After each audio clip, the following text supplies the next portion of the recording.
ଏବେ ବିଜେଡି ପାଇଁ ଅଡୁଆ ବଢ଼ାଇଲା କାଳିଆ ଓ ସ୍ମାର୍ଟଫୋନ୍। ସାଧାରଣ ନିର୍ବାଚନ ପାଇଁ ଆଚରଣ ବିଧି ଲାଗୁ ହେବାକୁ ଆଉ ମାତ୍ର ଦିନ କେଇଟା ଥିବାବେଳେ ବିଜେଡି ଏବେ ହରଡ଼ଘଣାରେ ପଡ଼ିଛି। ତେବେ ଯଦି ଏଭଳି ଭିଡ଼ିଓ ସବୁବେଳେ ଦେଖିବାକୁ ଚାହୁଁଛନ୍ତି, ଚ୍ୟାନେଲକୁ ସବସ୍କ୍ରାଇବ୍ କରିନିଅନ୍ତୁ ଏବଂ ପାଖରେ ଥିବା ବେଲ୍ ଆଇକନ୍କୁ ପ୍ରେସ୍ କରିଦିଅନ୍ତୁ। କାଳିଆ ସହାୟତା ଓ ମୋବାଇଲ ଫୋନ୍ ବାଣ୍ଟି ନିଜର ଭୋଟ୍ ବ୍ୟାଙ୍କ ବୃଦ୍ଧି କରିବାକୁ ବିଜେଡିର ରଣନୀତି ଫେଲ୍ ମାରିଛି। ଏହା ଭୋଟ୍ ବ୍ୟାଙ୍କ ବଢ଼ାଇବା ପରିବର୍ତ୍ତେ ଦଳର ବିଧାୟକ ଓ ଆଗଧାଡ଼ିର ନେତାଙ୍କୁ ସାଧାରଣ ଲୋକଙ୍କ ଆକ୍ରୋଶର ଶିକାର କରାଇଛି।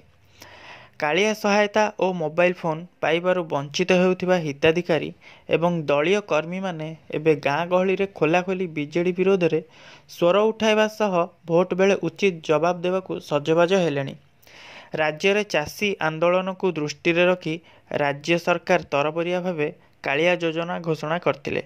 ନିର୍ବାଚନୀ ବର୍ଷରେ ଏହି ଯୋଜନାର ହିତାଧିକାରୀ ଚିହ୍ନଟ ପ୍ରକ୍ରିୟା ଓ ମାନଦଣ୍ଡକୁ ସରକାର କୋହଳ କରିବା ପରେ ଲକ୍ଷ ଲକ୍ଷ ଆବେଦନ ସରକାରଙ୍କ ନିଦ ହଜାଇ ଦେଇଥିଲା, ଯେଉଁଥିପାଇଁ ପ୍ରଥମ ପର୍ଯ୍ୟାୟରେ ପ୍ରାୟ 13 ଲକ୍ଷ ଚାଷୀଙ୍କୁ କାଳିଆ ଯୋଜନାର ପ୍ରଥମ ପର୍ଯ୍ୟାୟ ସହାୟତା ବା 5,000 ଟଙ୍କା ଦେଇ ସରକାର ଚୁପ୍ ବସିବାକୁ ବାଧ୍ୟ ହୋଇଛନ୍ତି।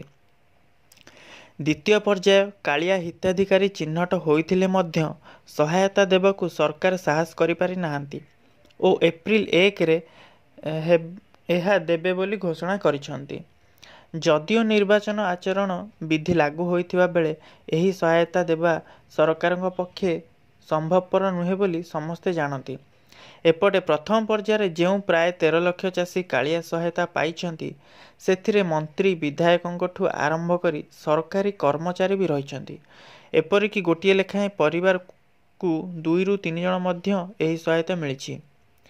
ଲକ୍ଷ ଲକ୍ଷ ପ୍ରକୃତ ଚାଷୀ ଏହି ସହାୟତା ପାଇପାରି ନଥିବା ବେଳେ ଦ୍ୱିତୀୟ ପର୍ଯ୍ୟାୟରେ 18 ଲକ୍ଷ ଚାଷୀଙ୍କୁ ସହାୟତା ଦେବାକୁ ଚିହ୍ନଟ ହୋଇଛି। ଏଥିରେ 13 ଲକ୍ଷ ଚାଷୀ ଓ 5 ଲକ୍ଷ ଭୂମିହୀନ ଚାଷୀ ଅଛନ୍ତି। ତେବେ କାଳିଆ ଯୋଜନାର ସହାୟତାକୁ ଅଯୋଗ୍ୟ ହିତାଧିକାରୀମାନେ ନେଉଥିବା ଅଧିକାଂଶ ସ୍ଥାନରୁ ସୂଚନା ପାଇବା ପରେ ସରକାର ଦ୍ୱିତୀୟ ପର୍ଯ୍ୟାୟ ସହାୟତା ରାଶି ଜାରି ପାଇଁ ସାହସ କରିପାରି ନାହାନ୍ତି। ଅନ୍ୟପକ୍ଷରେ ଯେଉଁ ଅସଲି ତଥା ଗରିବ ଚାଷୀମାନେ ସହାୟତା ପାଇନାହାନ୍ତି, ସେମାନେ ଏବେ ବିଜେଡି ସରକାର ଉପରେ କ୍ଷୁବ୍ଧ। ଆଉ ଏବେ ସଂଗଠନକୁ ସଜାଡ଼ିବା ପାଇଁ ଗାଁକୁ ଯାଉଥିବା ବିଜେଡି ନେତାମାନଙ୍କୁ ଏହି ଗରିବ ଚାଷୀମାନଙ୍କ ଆକ୍ରୋଶର ଶିକାର ହେବାକୁ ପଡ଼ୁଛି।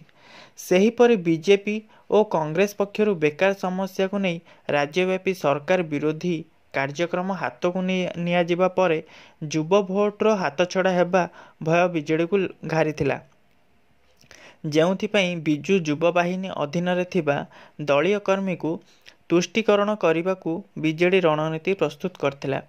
ରାଜ୍ୟର ଦାଗୀ ଖଣି କମ୍ପାନୀଗୁଡ଼ିକଠୁ ସିଏସ୍ଆର୍ ପାଣ୍ଠି ଆଦାୟ କରିବା ଆଳରେ ବିଜେଡି ନିଜର ନିର୍ବାଚନୀ ଚାନ୍ଦା ଆଦାୟ କରିଛି। ସେଥିପାଇଁ 2ଟି ଖଣି କମ୍ପାନୀଠୁ 150 କୋଟି ଟଙ୍କା ଅଣାଯାଇଛି। ଆଉ ସେହି ଅର୍ଥରେ ନିର୍ବାଚନ ମଣ୍ଡଳୀ ପିଛା ପ୍ରାୟ 5,000 ମୋବାଇଲ ଫୋନ୍ ବଣ୍ଟନ କରାଯିବାର ପ୍ରକ୍ରିୟା ଜାରି ରହିଛି।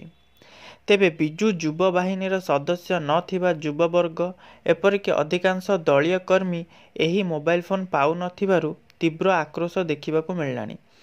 ସେମାନେ ଖୋଲାଖୋଲି ଭାବେ ଏଥିପାଇଁ ଦଳର ବିଧାୟକ ଓ ନେତାଙ୍କୁ କଡ଼ା ଭାଷାରେ ଜବାବ ଦେବା ଆରମ୍ଭ କଲେଣି। ଏହି ମୋବାଇଲ ଫୋନ୍ ବାଣ୍ଟିବାର ନକାରାତ୍ମକ ପ୍ରଭାବ ତୃଣମୂଳ ସ୍ତରରେ ପଡ଼ୁଛି ବୋଲି ନେତାମାନେ ଆସି ତୃତୀୟ ମହଲାରେ ଜଣାଇ ସାରିଲେଣି। ମାତ୍ର ଯେତିକି ମୋବାଇଲ ଫୋନ୍ କିଣା ହେଇଛି, ସେସବୁକୁ ନିର୍ବାଚନ ଆଚରଣ ବିଧି ଲାଗୁ ହେବା ପୂର୍ବରୁ ବାଣ୍ଟିବା ଉପରେ ତୃତୀୟ ମହଲା ଗୁରୁତ୍ୱ ଦେଉଛି।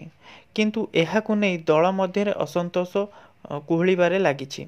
ତେଣୁ ଏହି 2ଟି ସ୍କିମ୍ରୁ ରାଜନୀତିକ ଫାଇଦା ନେବାକୁ ଚାହିଁ ବସିଥିବା ବିଜେଡି ପାଇଁ ଏବେ ମୁଣ୍ଡବିନ୍ଧାର କାରଣ ସାଜିଛି।